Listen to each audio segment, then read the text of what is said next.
RER, information. Juste avant de retrouver le journal, on nous signale au 391616 la présence de gasoil dans le rond-point de la ZAC 2000 au port. Soyez très prudents dans ce secteur. Et merci à Samuel de nous avoir appelé. Au 391616, le service info RER. Allez tout de suite, le journal présenté par Éric Michel. Bonjour. Bonjour à tous. Dialogue de sourds à Carrefour Sainte-Suzanne. Les grévistes maintiennent les piquets de grève aux entrées de la grande surface. La direction exige la fin des blocages pour entamer les négociations. Et hier, Jean-Bernard Caropaille est venu apporter son soutien aux grévistes. Il a exhorté le directeur de Carrefour d'ouvrir immédiatement les négociations. Sinon, les transporteurs bloqueront et la grande surface de Sainte-Suzanne et celle de Sainte-Clotilde. On aura noté aussi la présence à Quartier Français de Jean-Hugues Ratenon, de Gérard Agathe, de Samuel Moine ou encore des représentants du CEMAC. Et une solidarité qui, si elle n'est pas pour déplaire aux grévistes, semble quelque peu les effrayer. Le responsable syndical de Carrefour a même déclaré que les employés se désolidarisent de toute action éventuelle des autres associations. Et une nouvelle réunion de négociation est annoncée pour ce matin, 9h. Une réunion présentée comme cruciale. À la Zermatt au port, échec de la médiation de la direction du travail hier. Les discussions n'ont abouti sur rien.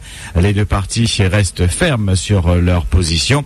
La direction menace même de déposer le bilan auprès du tribunal de commerce si les employés n'acceptent pas les 19 licenciements qui découlent du transfert de la maintenance des portiques et chariots cavaliers à une société concurrente. Une réunion est là aussi prévue dans le courant de cette matinée.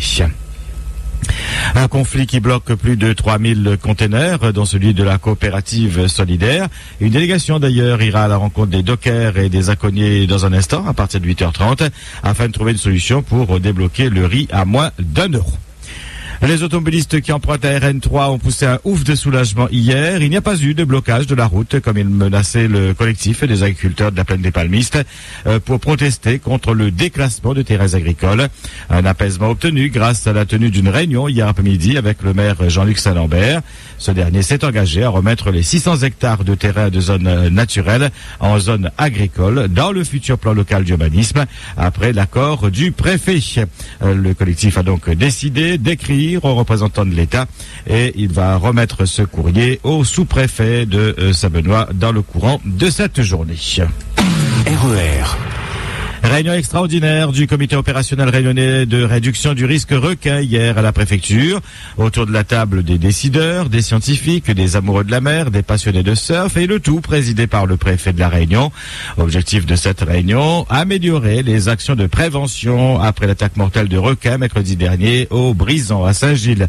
Jean-Luc Marx a annoncé 4 grandes décisions. L'expérimentation de palangres, de drumlines en baie de Saint-Paul, c'est-à-dire des lignes pièges pour capturer les requins, le lancement d'une nouvelle étude sur le comportement des usagers de la mer, la reprise des prélèvements de squales pour déterminer la teneur en ciguatera, et puis la création d'un site web pour informer touristes et populations locales sur le risque requin. Le préfet qui a rappelé que la pêche au requin tigre et bulldog est autorisée, à l'exception de certaines zones protégées à l'intérieur de la réserve marine, et sous réserve qu'elle se conforme à la réglementation en vigueur. En tout cas, Thierry Robert s'est déclaré déçu de cette réunion et il a décidé d'autoriser la pêche au requin sur tout le territoire maritime de la commune de Saint-Leu.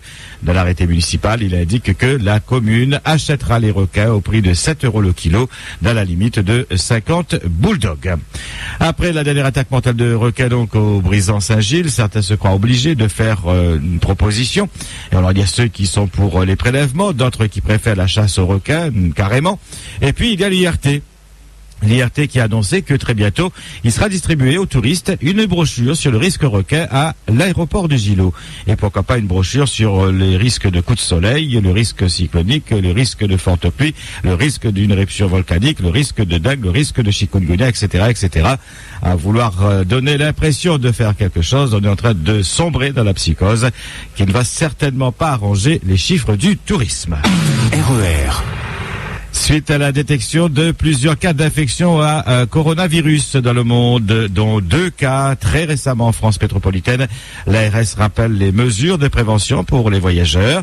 L'Agence régionale de santé indique que ce sont surtout les pays de la péninsule arabique ou les pays limitrophes qui sont touchés par ces infections respiratoires potentiellement sévères chez l'homme.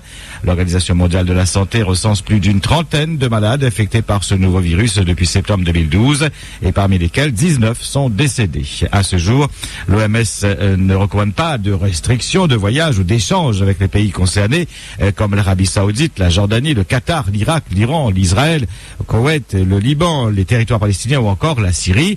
Toutefois, afin d'éviter les risques de contracter le virus si vous voyagez dans ces pays, eh bien l'ARS recommande d'appliquer les mesures d'hygiène classiques et en particulier le lavage régulier des mains à l'eau et au savon, éviter tout contact avec les animaux et en cas de forte fièvre et de difficultés respiratoires, consultez immédiatement un médecin. Le corps sans vie d'une femme de 49 ans a été découvert hier matin à son domicile, la Bois de Live Saint-Pierre. L'origine de la mort est inconnue. Le parquet a ordonné une autopsie. RER. Votre question d'actualité, êtes-vous fidèle? C'est quoi être fidèle? Pardonnez-vous une infidélité ou est-ce selon vous une rupture du contrat de confiance? Eh bien, vos réactions et témoignages, nous les attendons en direct à 9h, 11h sur le 47 2x33 et le 47 2x34 sur Facebook. Rendez-vous sur la page RER Radio officielle et puis notre site internet aussi, www.rer.ru. RER. 8h06 sur RER, c'est le point final à cette édition et à ce 5-8. Merci à tous de votre attention. Excellente journée. RER, la radio qui vous transporte sur toute l'île.